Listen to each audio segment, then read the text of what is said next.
5 ways to boost your self-confidence and my own personal story on how I boosted my own. Stay tuned.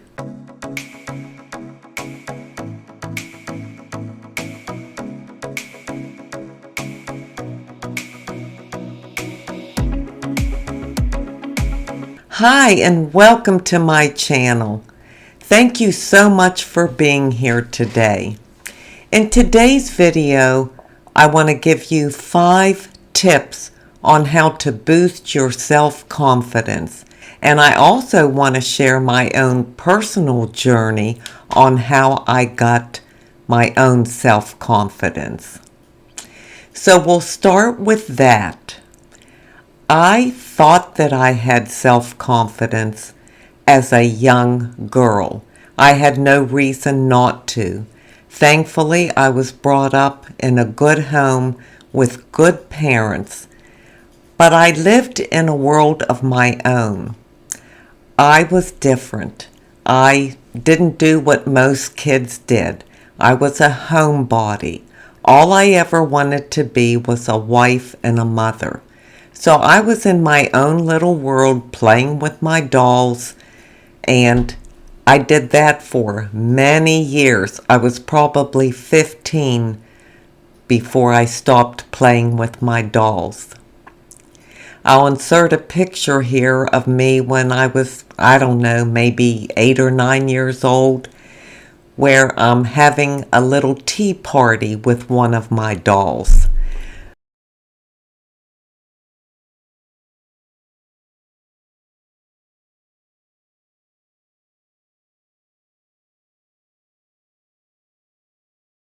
So they were a very important part of my life. I had a very innocent life and a very sheltered life.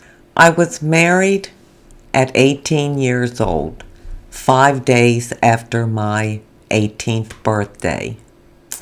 I had the dreams and the visions of having just a happy family life, children, being that mother I always wanted to be, that I was to all my dolls, and just that perfect life.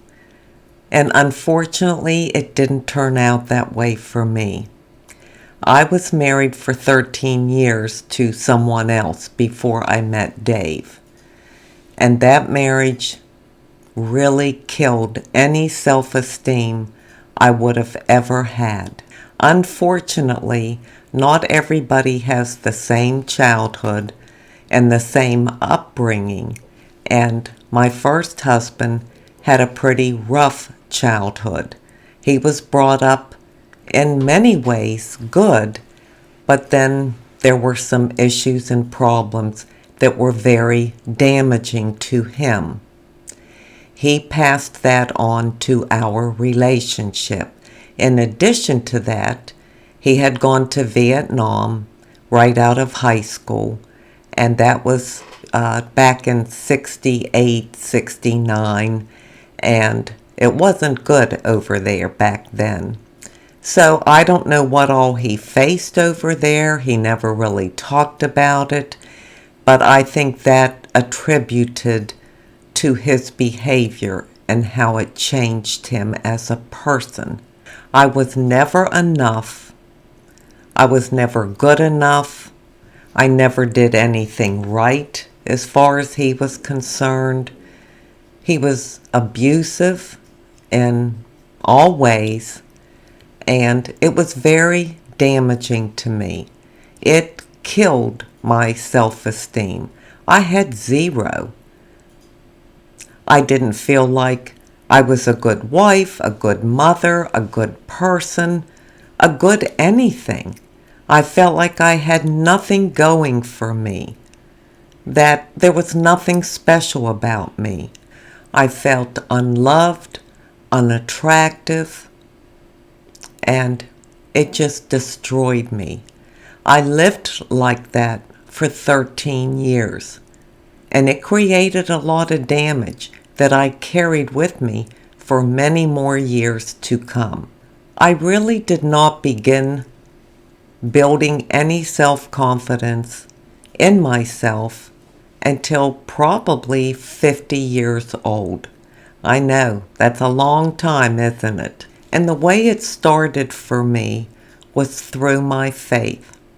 As I grew in my faith and learned who I was in Christ and that I was special to Him, that I was loved by God, that He created me, and that I was fearfully and wonderfully made by His hands, that's when I began to have some self-confidence.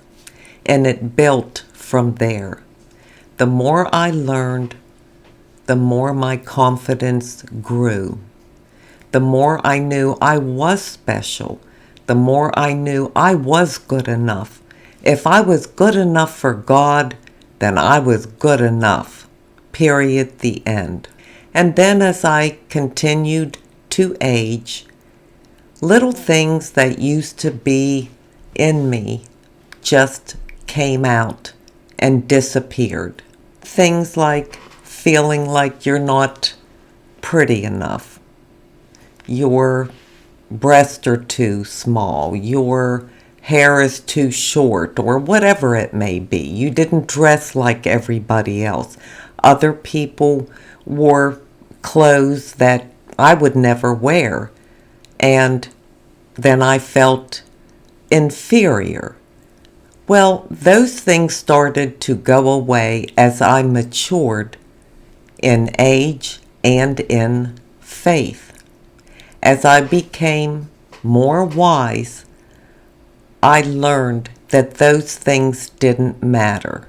I began to not give a second thought to what people might think of me or what they might say with what I'm wearing or how I wear my hair or anything. It didn't matter to me anymore. All of a sudden, I just didn't care because I didn't have to please anybody except God. And as long as I was right within here, within my heart, then I was right with God. So it gave me freedom. And once you get that freedom from all those things and all those thoughts that plague you, you can really become you, your authentic self. You really don't care what people think or say. It changes everything. And all of that builds your self-confidence. And as the years continue, my self-confidence continued. It just grew and grew and grew. Because I am secure in who I am. I know who I am. I know we all have insecurities and sometimes low self-esteem, but we can overcome that. And you know what? It just comes down to choosing it. It's a choice.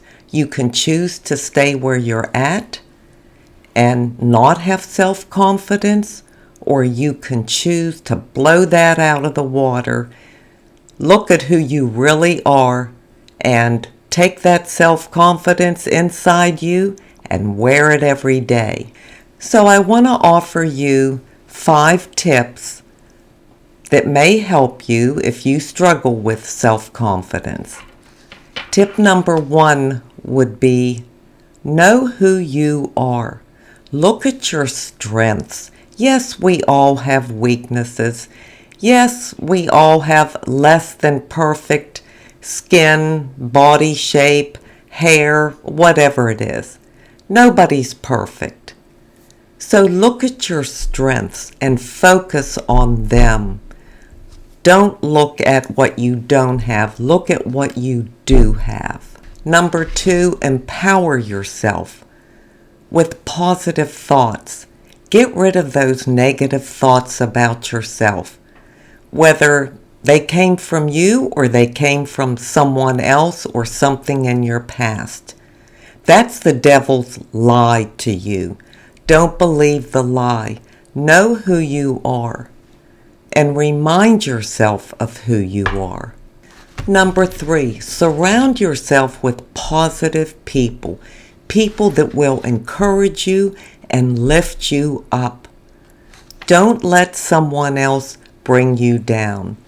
Don't look at negative things like this makes you look old, or this makes you look frumpy, or you need to look younger, or whatever it is. All that out there that's bombarding everybody. Don't even pay any attention to it. Just keep yourself around positive, uplifting people who will cheer you on and bring out the very best in you. Number 4, be kind to yourself. Give yourself some grace. Show yourself some compassion. Treat yourself like you would treat a good friend. You deserve the same thing. You deserve those compliments. You deserve that kindness. You deserve that compassion. Don't rely on others to give it to you. Give it to yourself. And number 5, be grateful. Be grateful for who you are and all your fine qualities. We all have good qualities. Don't let people's negativity or your own negative thoughts take away from the beauty of you. You have a beautiful spirit. You're a beautiful person. Acknowledge that and be grateful for it. Show yourself to the world. Don't hide yourself.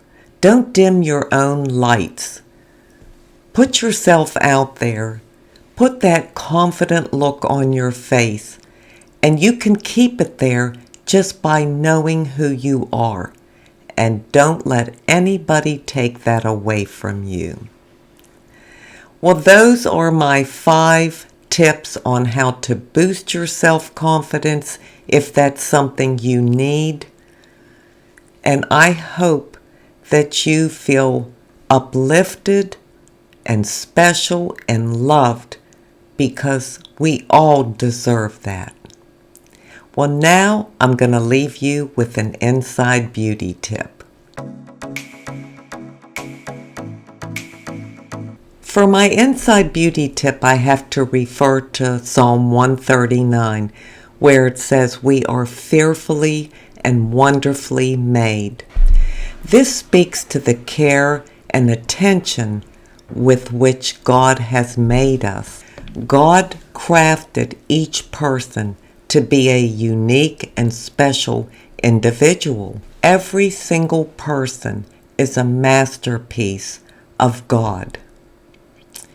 If you keep that in mind, if you take that in your heart and you believe it, you will be the most self-confident person you know. It can change your life by knowing this truth and by believing it. I believe in you, and I believe you can do it. I thank you so much for being here today. I truly do appreciate it. And until we meet again, this is the old girl signing out. See ya!